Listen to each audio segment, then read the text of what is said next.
Bonjour et merci de nous retrouver pour La Foi prise au mot, votre rendez-vous de formation et de réflexion sur KTO. Heureux ceux qui ont faim et soif de la justice. Nous connaissons tous cette béatitude, mais de quelle justice parle-t-on exactement? Pour nous modernes, héritiers du droit romain, la justice évoque l'impartialité. Elle est aveugle, elle tranche, elle rend à chacun son dû. C'est une justice qui sanctionne. Pourtant, quand on ouvre la Bible, on découvre une justice qui s'émeut, une justice qui prend parti pour la veuve et l'orphelin, et plus surprenant encore, une justice qui sauve le coupable au lieu de l'écraser.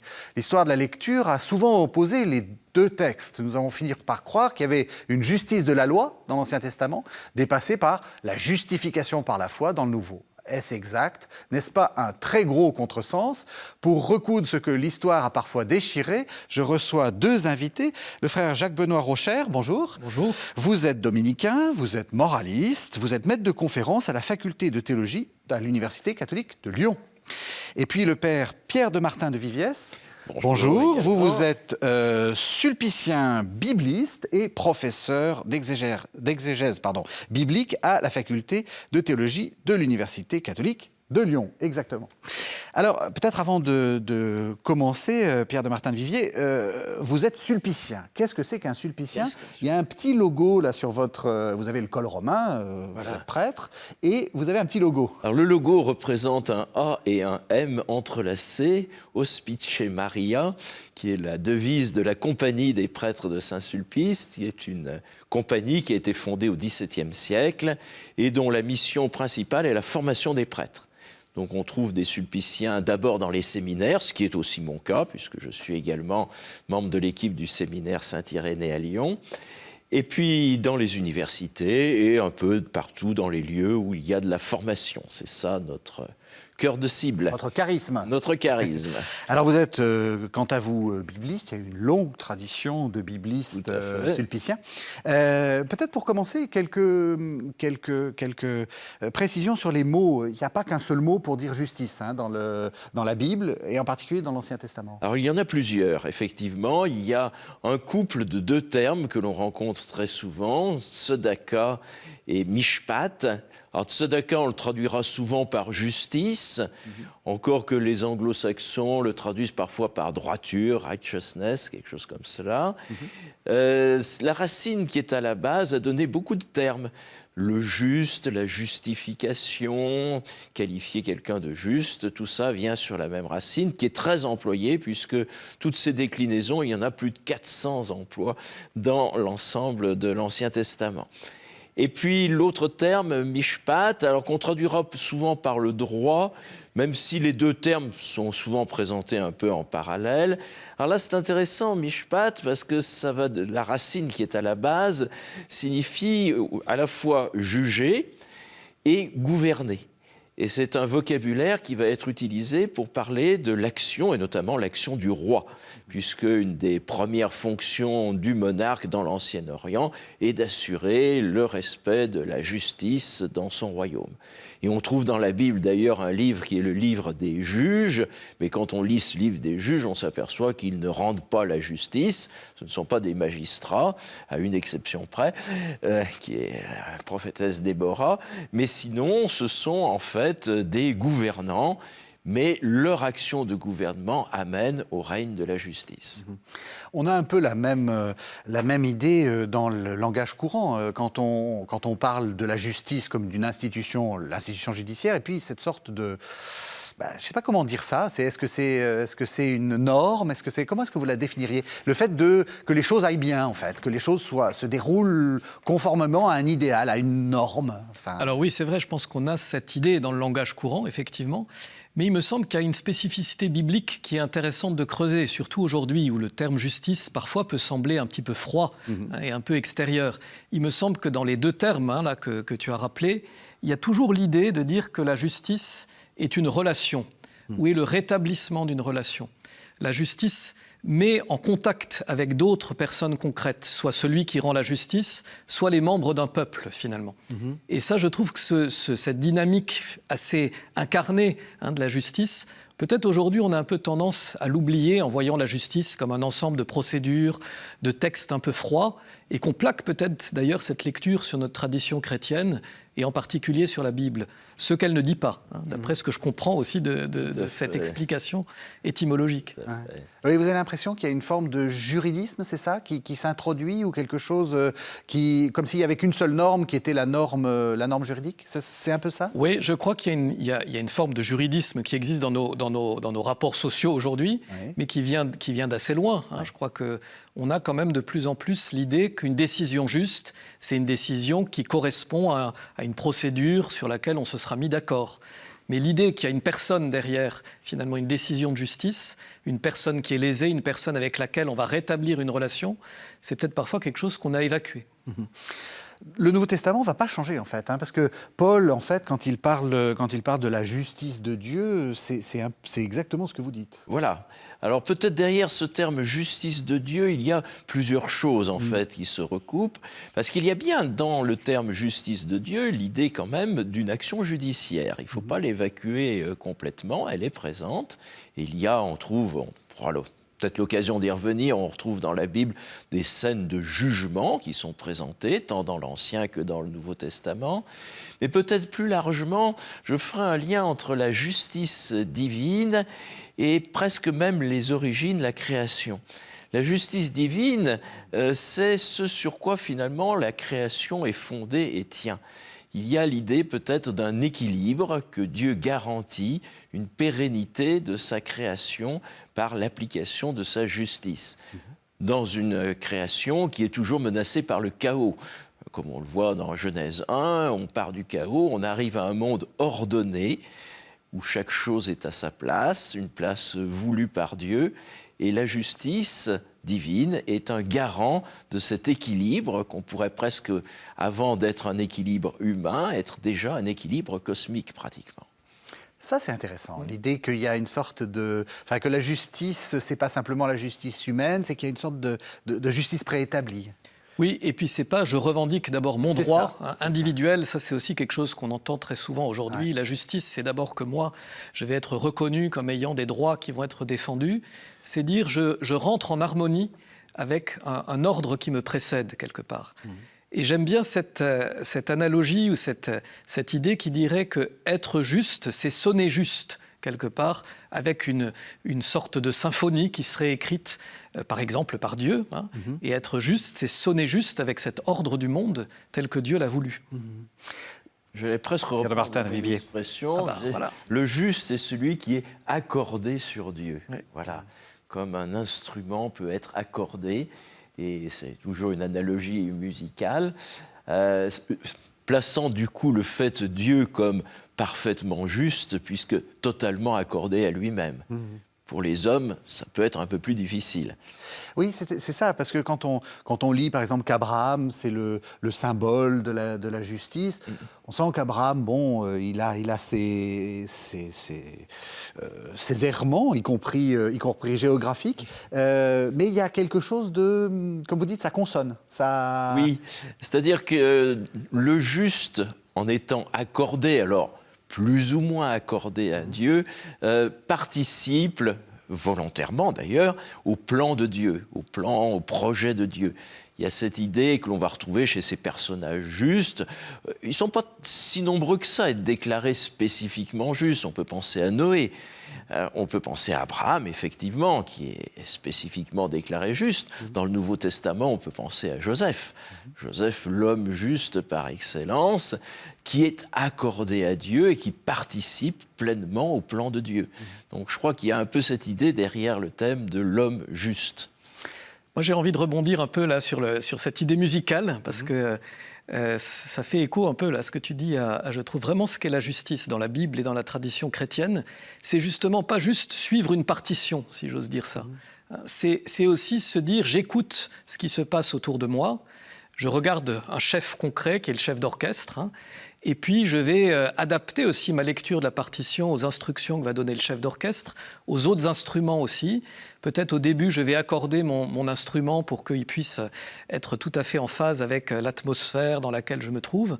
Et je pense que ça dit quelque chose de la vie morale. C'est pas d'abord être en lien avec un texte, mais c'est finalement se dire à la fois je suis le texte, je suis la partition, mais j'écoute ce qui se passe autour de moi, et ça prend du temps aussi. Moi, j'aime bien ça chez les grandes figures de justes dans la Bible, de voir qu'ils ne deviennent pas justes du jour au lendemain. La Bible n'hésite pas à nous montrer que ça prend du temps de s'accorder à la volonté de Dieu, d'accorder la volonté de Dieu aux contingences auxquelles on est confronté au quotidien. On voit que vous êtes ajusté là aussi à votre maître qui est Thomas d'Aquin, c'est-à-dire l'idée que la justice c'est quelque chose qui est de l'ordre de la vertu, donc c'est une norme sans norme, enfin, c'est quelque chose un peu qui se travaille, qui s'acquiert comme un caractère, etc. Oui, je ne dirais pas que c'est sans norme non plus. C'est pour Ouais. ça que j'aime bien cette idée de la partition. Il faut quand même une partition qu'on va suivre. Mais c'est vrai que Thomas d'Aquin reprend ça d'Aristote, de se dire on travaille la justice comme une vertu qui s'acquiert aussi au fur et à mesure de la vie et qui ne tombe pas tout fait du ciel. Et qui demande une certaine forme de prudence. Et qui demande une forme de prudence. Les deux sont souvent mis en parallèle, sont souvent accordés dans la pensée de Thomas. Ouais. Ce qui est assez surprenant, c'est que quand on lit la Bible, c'est qu'on a l'impression que de temps en temps, Dieu manifeste sa justice en agissant et pas en agissant judiciairement. C'est-à-dire, il manifeste sa justice quelquefois, je ne sais pas, en se montrant ou en se cachant, dans les psaumes en particulier, en intervenant dans le monde. Tout à fait. Alors peut-être au point de départ, il faut voir dans cette manifestation de la justice de Dieu, puisqu'on parle de justice relationnelle, d'abord le concept même d'alliance. Parce que la justice, et tout spécialement la loi, la Torah, va être donnée dans le cadre d'une alliance. Et ça, c'est à mon avis un élément vraiment fondamental.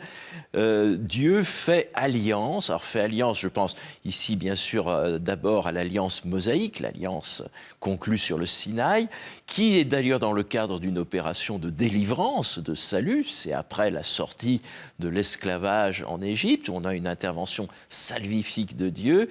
Et tout de suite après, eh bien, il va y avoir conclusion de cette alliance.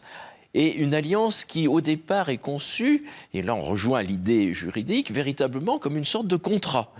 Dieu s'engage et Israël s'engage également. D'ailleurs, à la fin, il va y avoir une cérémonie de conclusion, presque aujourd'hui on parlerait d'une signature de l'alliance, où les contractants disent leur accord.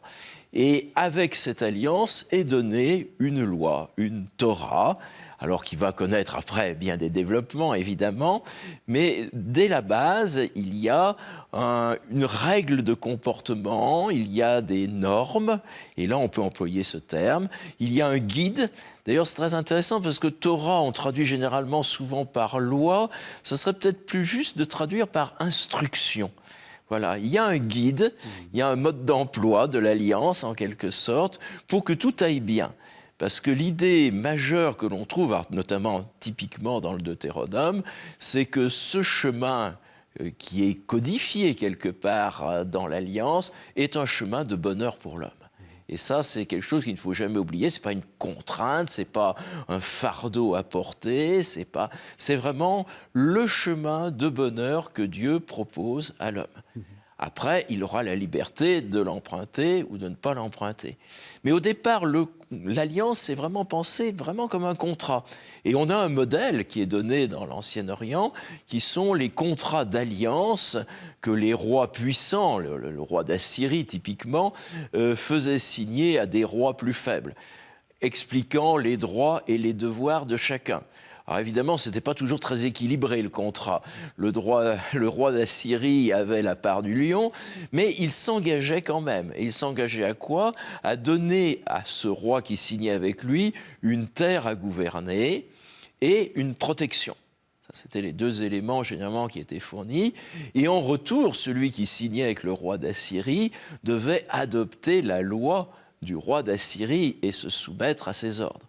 Donc, pour penser l'alliance, Israël a commencé un peu à prendre ces modèles qu'on voyait partout. On voyait ces traités d'alliance affiché dans les sanctuaires, donc c'était En vraiment Égypte, on en voit voilà, beaucoup, une oui. littérature très très connue, Oui. auquel d'ailleurs les rois d'Assyrie donnaient une très large publicité, parce que pour eux, ça renforçait leur image de marque.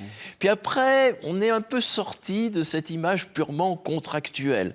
Car quand je dis contractuel, il y a des droits, il y a des obligations, il y a des devoirs, il y a des sanctions prévues en cas de non-respect du contrat. Et puis on a un prophète, alors là je pense à un prophète que j'aime beaucoup, qui est le prophète Osée, qui va développer d'autres images pour parler de l'alliance. Il va développer d'abord l'image de la conjugalité.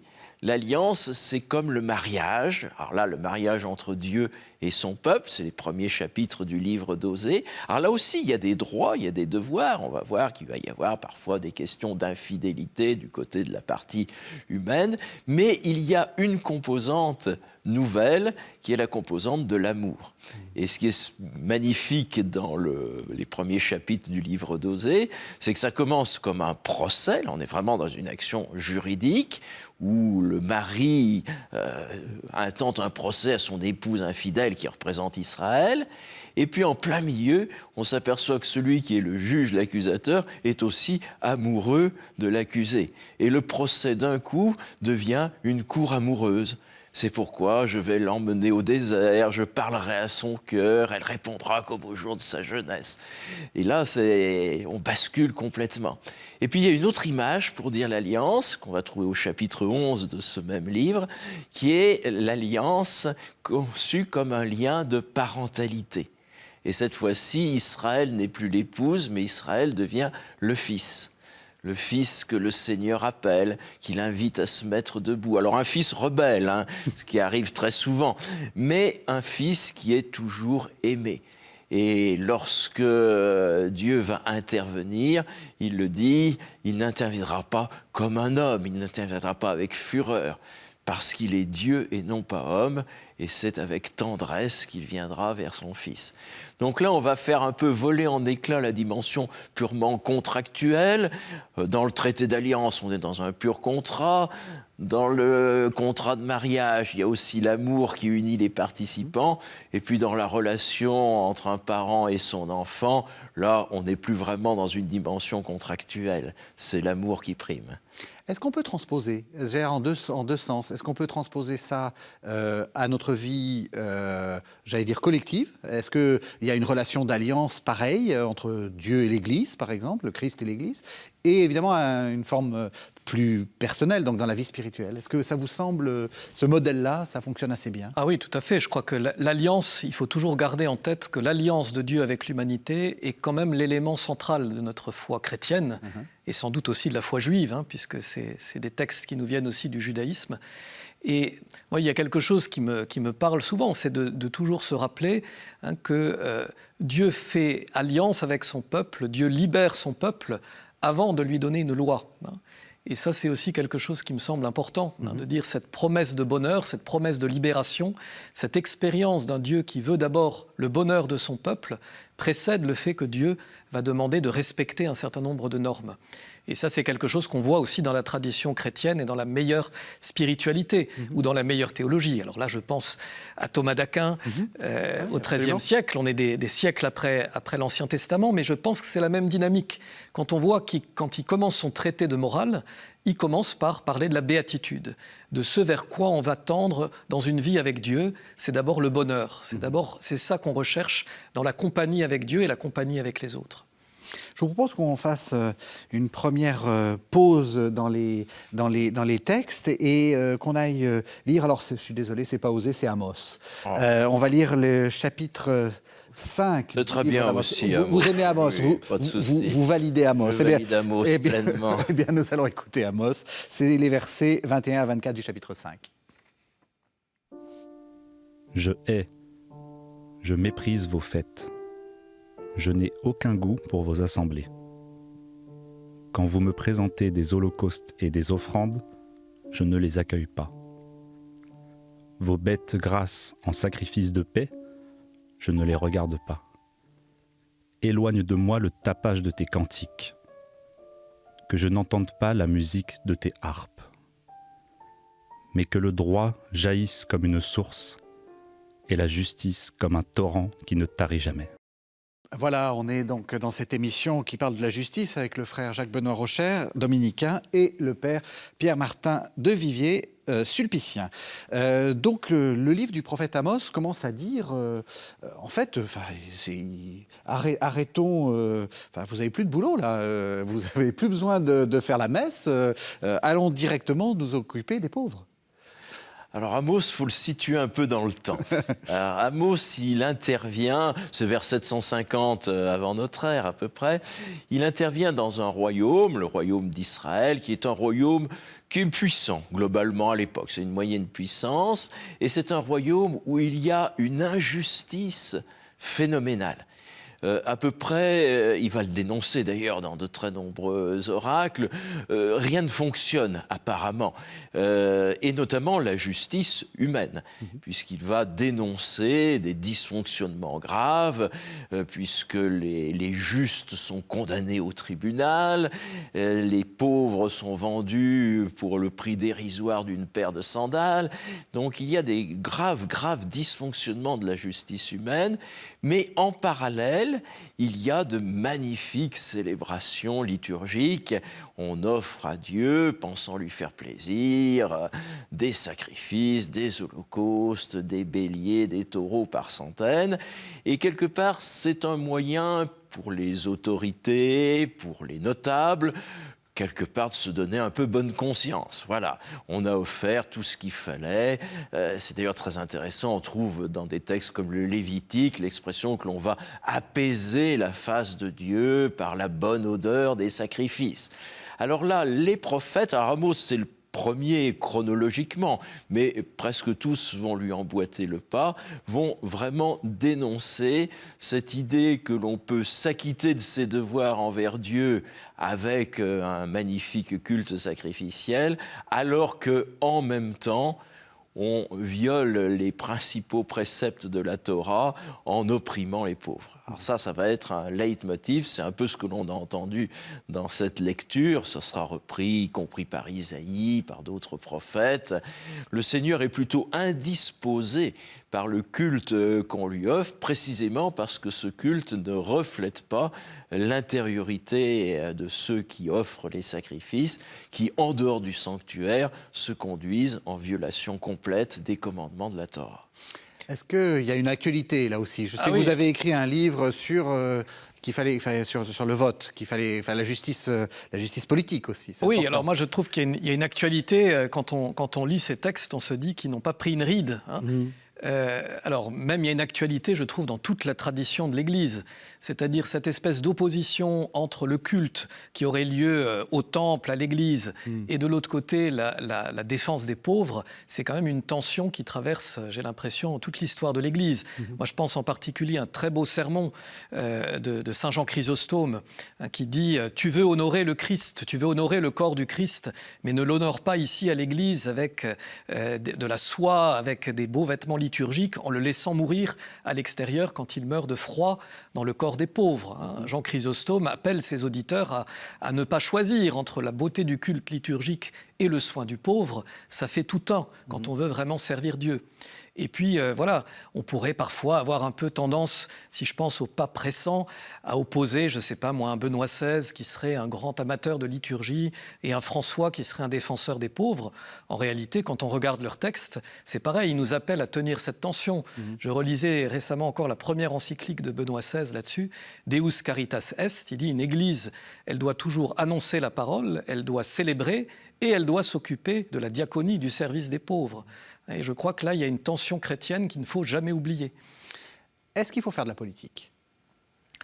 Il faut faire de la politique. Parce qu'il y a une sorte de mythe un peu entretenu depuis les années 30 avec des condamnations pontificales selon lesquelles il ne faudrait pas que les chrétiens prennent parti en politique. Alors, moi, j'ai envie de citer plutôt une phrase aussi très connue du pape Pie XI, 1927, qui dit que l'action politique, c'est la forme la plus élevée de la charité chrétienne. Mais il faut bien comprendre qu'est-ce qu'on met derrière action politique. Ce n'est pas forcément la politique au sens je vais prendre une carte dans un parti et je vais être élu à des responsabilités nécessairement, même si c'est aussi tout à fait honorable. Ça peut être la politique au sens large, le politique.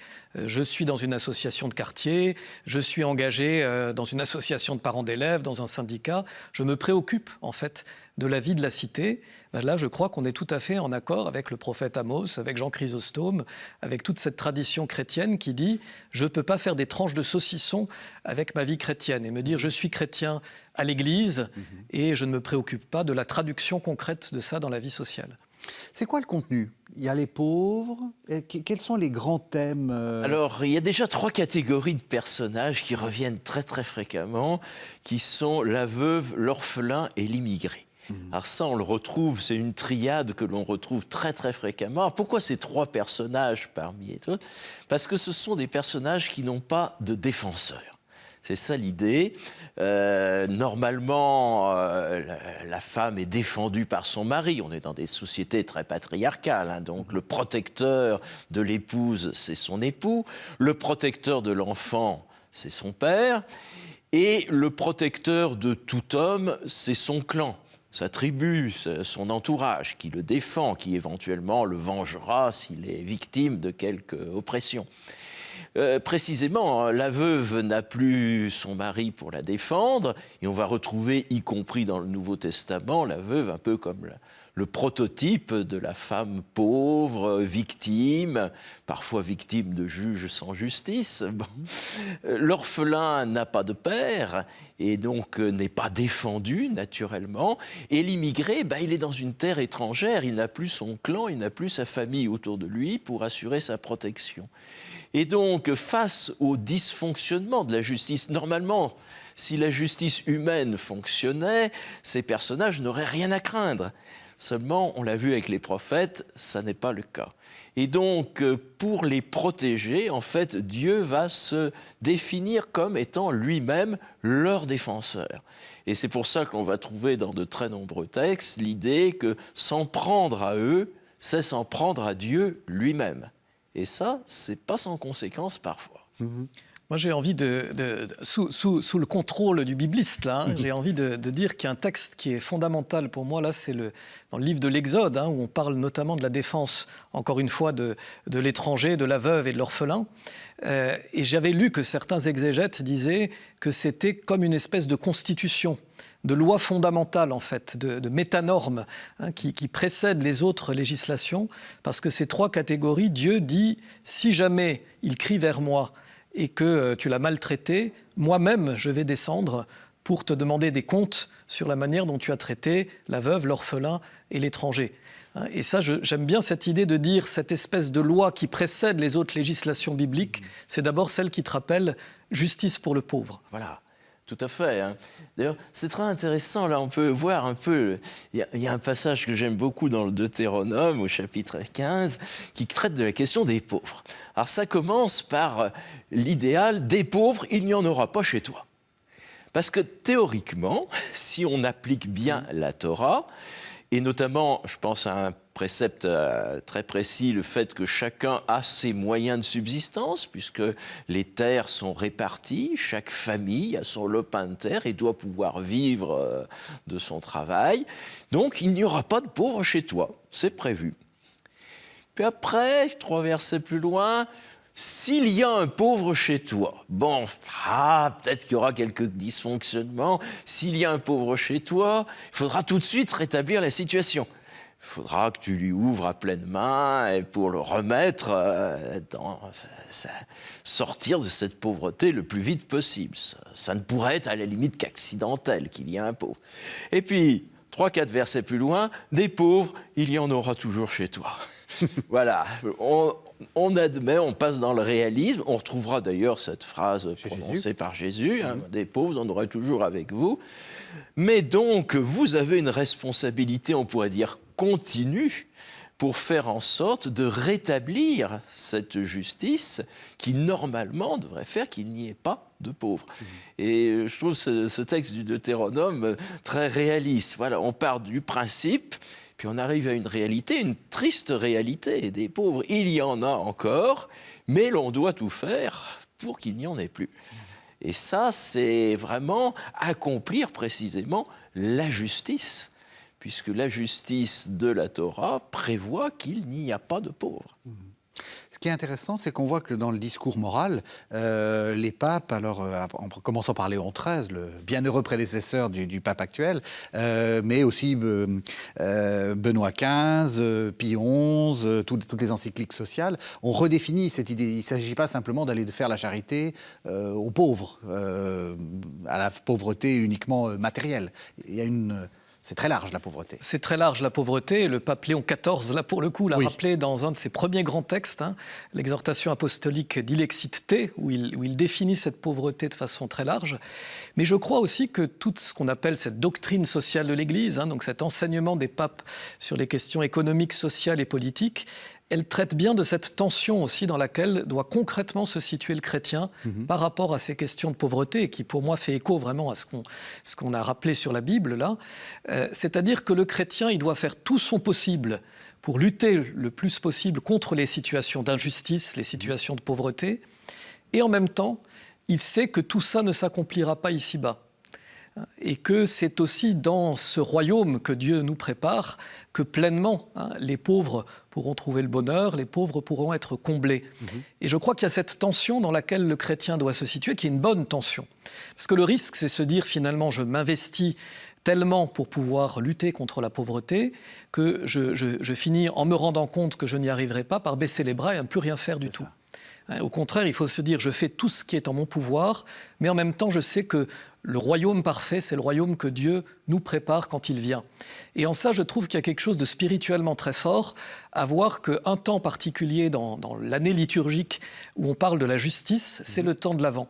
Ce temps où on attend la venue du Messie, où on attend l'accomplissement des promesses de Dieu et où on attend que son royaume s'établisse. Vienne ton règne. C'est le temps où vraiment prend tout son sens, cette parole du Notre Père, que ton règne vienne. Le chrétien, il doit être dans cette tension-là et je crois qu'elle est féconde. Il est très orthodoxe, le père Jacques-Benoît Rocher, parce que c'est exactement ce que dit Paul. Enfin, c'est-à-dire qu'à un certain moment, on ne va pas sauver le monde, même de l'injustice. Enfin, il y a quelque chose. La justice de Dieu est aussi un peu inatteignable. Voilà, il y a une attente, je crois, d'un plein accomplissement de cette justice. Et là, on est dans des perspectives qui vont être plus nettement eschatologiques. C'est ça. Mais une eschatologie, une attente de l'intervention décisive, ultime, alors pour un chrétien, du Christ à la fin des temps, pour restaurer toute justice, mais à laquelle on est invité également à participer. Parce que la particularité peut-être assez spécifiquement chrétienne, c'est que l'eschatologie, elle est déjà commencée. Donc, c'est pas uniquement, on ne peut rien faire, on attend que ça arrive.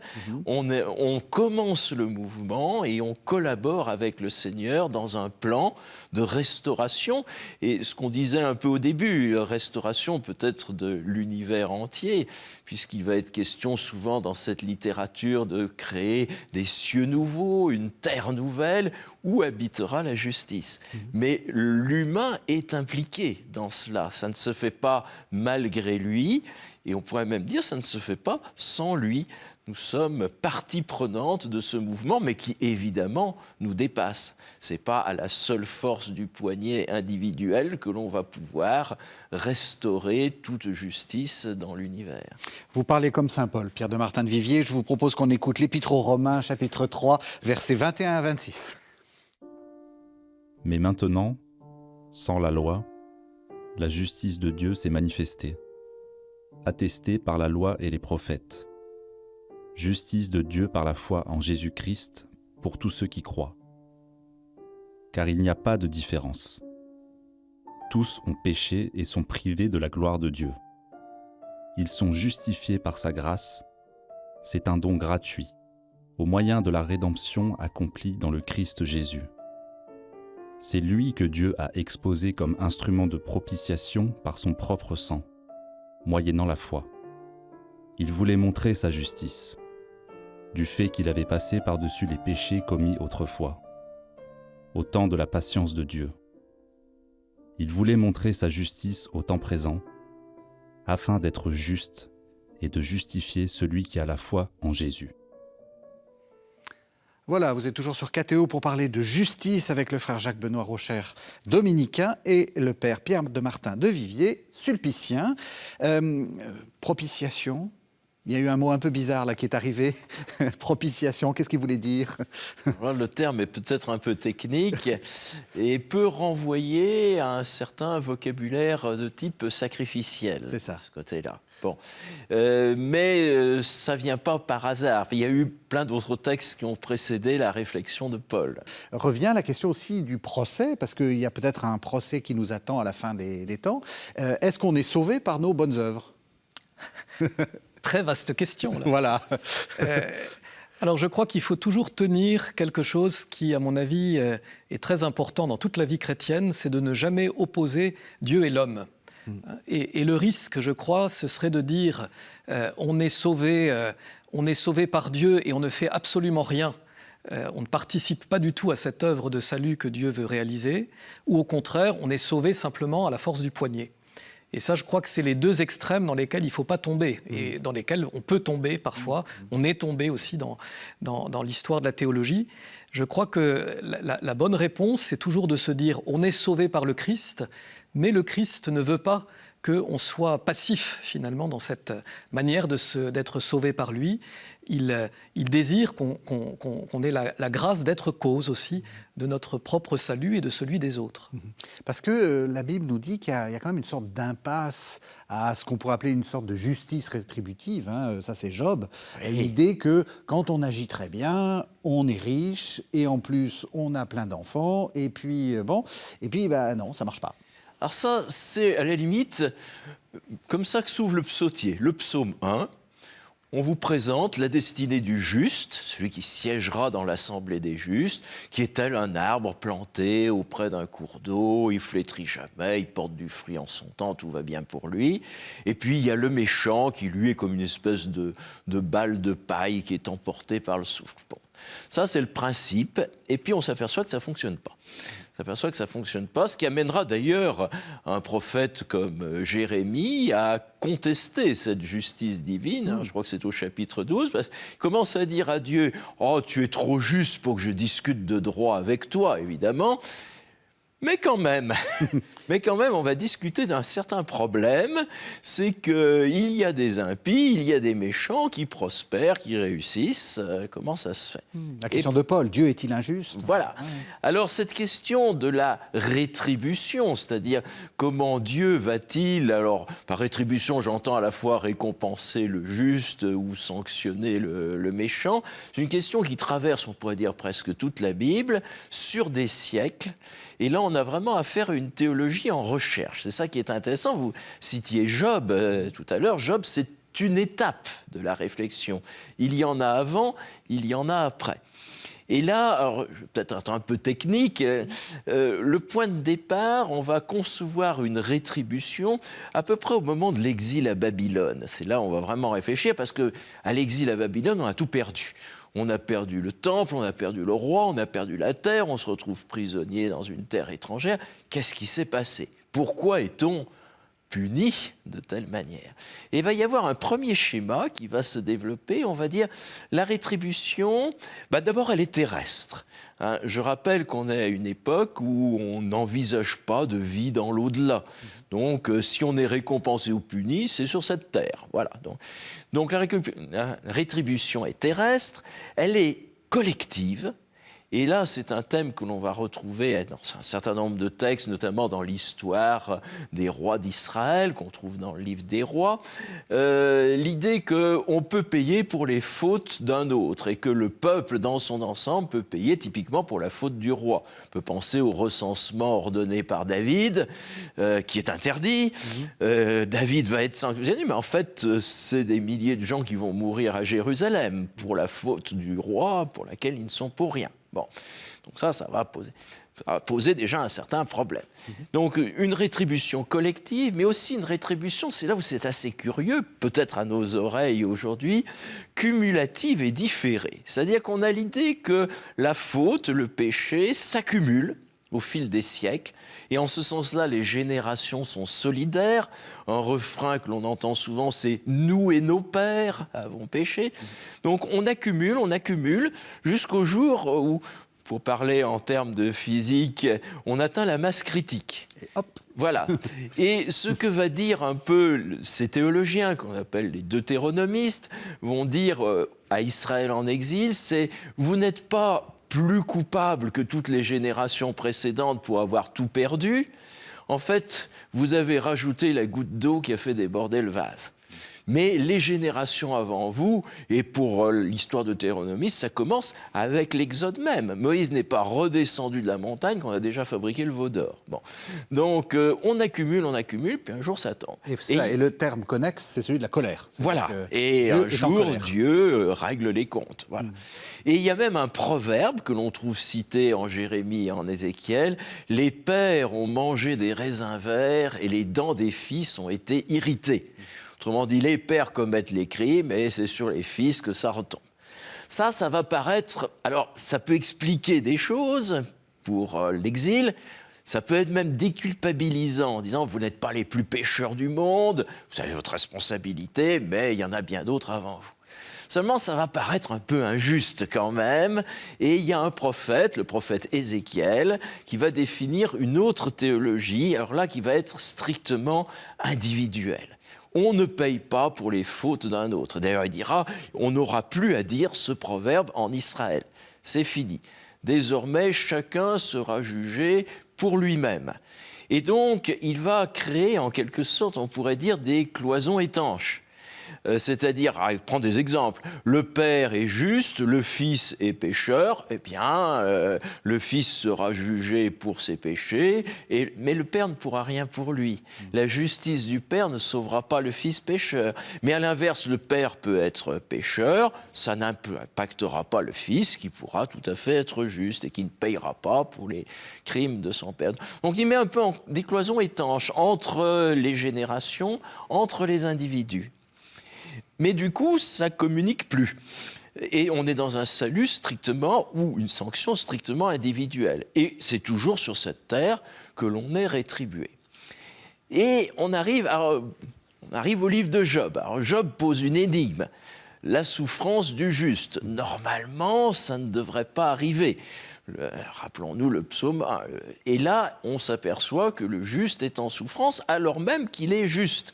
Les amis de Job vont tenter de le convaincre. Cherche bien quand même, si tu souffres, si tu es sanctionné, si tu as tout perdu, tu dois bien être responsable quelque part. Et Job, qui a lu l'énoncé du problème, dit non, je suis juste. D'ailleurs, il le dit même clairement en Job 31,6, en s'adressant à Dieu, qu'il me pèse sur une balance exacte, lui, Dieu, reconnaîtra mon intégrité. Voilà, donc.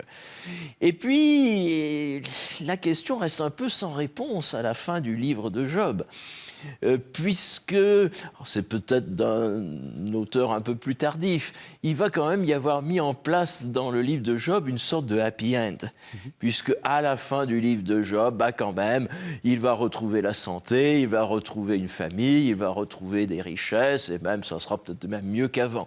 Donc l'idée peut-être que la souffrance du juste, elle est réelle, mais elle n'est peut-être que temporaire, et ça se terminera quand même forcément bien. Et puis on arrive à une autre étape, et là c'est un texte à mon avis fondamental pour comprendre le Nouveau Testament, qui est le 4e chant du serviteur dans le livre d'Isaïe, où on voit un juste qui souffre. Et là, il n'y a pas forcément de happy end immédiat, puisqu'il va être question de sa mort, de son tombeau.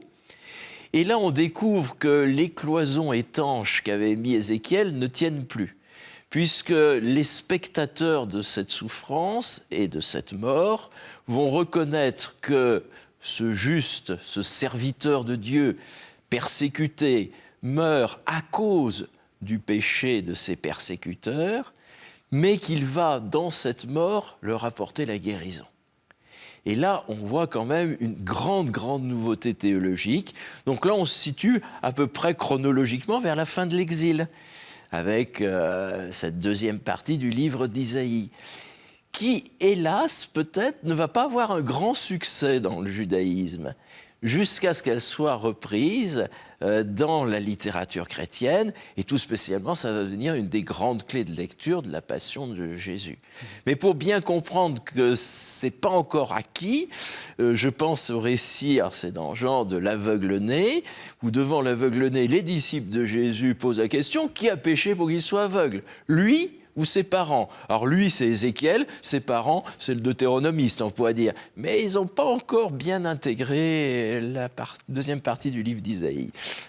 Là, on a une brillante traversée. Comment est-ce que vous lisez ça du côté du moraliste? Est-ce qu'il faut prendre toutes ces étapes-là? Comment est-ce qu'il faut... Mais encore une fois, moi je suis frappé par cette actualité de la Bible en écoutant toute cette traversée, parce que je crois que c'est une question aujourd'hui que beaucoup de contemporains se posent. Au fond, les sciences humaines d'aujourd'hui nous disent aussi que beaucoup d'actes qu'on pose peuvent venir de déterminisme, qui peuvent venir de nos parents, de nos ancêtres, des générations précédentes qui nous ont légué un certain nombre de choses et qui fait qu'on n'agit pas toujours apparemment totalement librement dans certains cas. Les déterminismes sociaux aussi, quand on est dans telle et telle société, on n'a pas les mêmes chances, on n'est pas modelé par les structures sociales de la même manière. Et je crois qu'il y a quelque chose à prendre en considération là-dedans, en disant oui, c'est vrai, on n'a pas toujours la possibilité d'être juste du point de vue des simples actes qu'on pose de la même manière en fonction de nos histoires et des sociétés où on vit. Mais Jean-Paul II a un texte très bon là-dessus, je trouve, très beau, très profond, dans son exhortation Reconciliatio et Penitentiae de 1984, où il réfléchit sur une thématique théologique latino-américaine sur les structures de péché, et où il dit oui, les structures, qu'elles soient psychologiques, qu'elles soient familiales, qu'elles soient générationnelles, qu'elles soient sociales, pèsent sur nous. Ça, c'est un constat dont on a peut-être encore plus conscience aujourd'hui qu'autrefois. Mais, ajoute-t-il, le lieu où l'homme va être en relation avec Dieu, c'est là où il peut véritablement exercer sa liberté. Et la question véritablement de la question morale, c'est où est-ce que je peux poser un acte libre ? Pas forcément où est-ce que je vais faire l'acte qui est le plus, qui de l'extérieur va sembler le plus juste et le plus parfait possible. Mais où est la marge de liberté sur laquelle j'ai prise, moi, aujourd'hui ? Et ça, je crois que là est la question morale véritable. C'est ça, c'est-à-dire qu'à chaque fois, il faut se poser la question où est-ce que je peux intervenir, sur quoi, ok, j'ai tout mon passif. Voilà. Oui, mais c'est ça la morale. C'est de dire, peut-être oui, j'ai pas beaucoup de marge de manœuvre compte tenu de la société dans laquelle je suis, peut-être compte tenu de mon passé psychique ou je sais pas quoi, mais chacun en nous, et ça Jean-Paul II le rappelle, il faut vraiment le poser presque comme un acte de foi, chacun a une petite étincelle de liberté qu'il peut saisir. Et c'est là, en fait, qu'il est en vrai contact face à face avec Dieu. Et alors, la question que pose aussi tout chrétien et beaucoup de téléspectateurs, est-ce qu'on est jugé là-dessus et est-ce qu'on pourra en être redevable, enfin comptable? Parce qu'il faut maintenir l'idée qu'il va y avoir un jugement dernier. Je crois que oui, on est jugé sur cette petite étincelle de liberté, la manière dont on l'a utilisée. Et je crois que c'est une bonne nouvelle, parce que ça nous rappelle justement qu'il y a des actes libres qu'on peut poser dans notre vie. Il n'y aurait rien de plus affreux, en fait, que de dire finalement tu n'es qu'une espèce de marionnette, soit entre les mains d'un destin qui te manipule, soit entre les mains d'un Dieu qui te fait aller où il a envie d'aller. Non, tu es libre, et il y a des endroits où tu es libre, il y a des endroits même où tu peux refuser Dieu, tu peux refuser ce qui te conduit au bonheur. Donc, il y a quelque chose de sérieux dans notre vie présente qui fait que, oui, on devra en rendre des comptes quelque part devant Dieu. Mais attention, Dieu n'est pas un affreux pervers qui se cache derrière les piliers pour guetter, ou au-dessus de son nuage pour guetter les faux pas qu'on pourrait faire. Il est constamment à l'œuvre pour nous orienter justement et nous faire désirer le bien, notamment par son esprit. Et je crois que, là je vais citer encore une fois Thomas d'Aquin, mais il dit « Beaucoup de chrétiens vivent comme si l'Esprit Saint n'avait pas été donné ». C'est-à-dire comme si nous n'avions pas reçu en nous cette marque de Dieu qui nous tourne vers lui, qui à chaque instant finalement nous rappelle quelle pourrait être la meilleure voie pour nous, le meilleur usage de notre liberté. Donc attention de ne pas trop entendre le jugement comme étant celui d'un Dieu pervers qui guetterait nos faux pas avec un certain plaisir. C'est pas du tout ça. On arrive à la toute fin de l'émission. J'ai envie de vous poser un peu la même question à tous les deux. Pour vous, personnellement, la justice de Dieu, elle se manifeste où? Dans votre vie ou dans ce monde? Alors... Question un peu qu'on n'a pas préparée, question tout à fait personnelle. Alors elle se manifeste, je suis très sensible à ce caractère souvent paradoxal de la justice du royaume, puisque Jésus invite à chercher le royaume et sa justice. Mais ce n'est pas justement exactement cette justice judiciaire que l'on a. Et pour ma part, j'y trouve un très très grand réconfort, notamment pour moi un des textes fondamentaux et qui me marque beaucoup dans ma prière, c'est la parabole du pharisien et du publicain qui montent ensemble prier au temple. Avec le premier qui finalement remercie Dieu de ce qu'il est bien. Voilà, et pas comme ce publicain qui est au fond. Et ce publicain, alors qui est certainement un pécheur, là, et qui en a conscience, qui se contente de dire « Prends pitié du pécheur que je suis ». Il ne va même pas dire « Je vais donner la moitié de ma fortune aux affamés ». Prends pitié du pécheur que je suis. C'est sa seule prière. Et il rentre chez lui et Jésus lui-même, donc avec quand même une certaine autorité, dit « Celui-là est juste ». Et être juste, voilà, c'est simplement peut-être un abandon entre les mains de la miséricorde de Dieu, avec cette confiance que l'on ne va pas être terrassé par cette miséricorde, mais que l'on va au contraire être relevé par elle.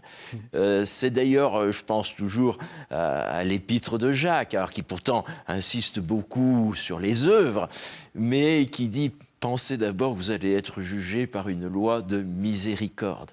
Mais qui implique pour vous-même de faire miséricorde. Et ça, pour moi, c'est un élément fondamental dans la prière même de Jésus du Notre Père. Pardonne-nous comme nous-mêmes nous pardonnons. Et ça, nous avons vraiment un espace, alors pour le coup, vraiment un espace de liberté. Nous pouvons pardonner et nous pouvons accueillir ce pardon de Dieu. Pour moi, c'est vraiment une des clés de lecture du message du Christ. Frère Jacques-Benoît Rocher. Moi, je crois que je le contemple, j'ai envie d'employer ce terme-là, dans la vie des personnes qui m'est donné de rencontrer. Alors, soit des personnes que je rencontre dans le cadre d'un accompagnement ou bien dans ma mission de prêtre, que ce soit d'ailleurs des croyants ou des non-croyants, c'est d'arriver à repérer parfois ces moments de la vie des personnes où elles vous confient qu'il y a quelque chose justement qui sonne juste dans leur existence, qui est ajusté avec ce qu'elles sont et qui est ajusté peut-être avec l'alliance de Dieu ou avec l'ordre du monde autour d'elle. Et moi, je suis souvent assez émerveillé de ça. Parfois, il faut un peu gratter, mais je trouve qu'en chaque personne, on peut le trouver, des moments là où on se dit « ça, c'est juste ». Là, c'est vraiment la note qui me définit cette personne et qui me fait dire elle est en lien avec la miséricorde de Dieu et je n'ai pas à désespérer de cet amour de Dieu qui est à l'œuvre en elle aussi. Merci à tous les deux. Alors, 2 livres récents parmi votre publication abondante. Pierre de Martin de Vivier, Mon ABC de la Bible, Osée, le prophète Osée. Vous avez dit que vous aviez une fascination pour le prophète Osée. Et il y a des choses passionnantes chez ce prophète qui n'ont rien perdu de leur actualité. Aux éditions du Cerf. Et puis toujours aux éditions du Cerf, Jacques-Benoît Rocher, Les frontières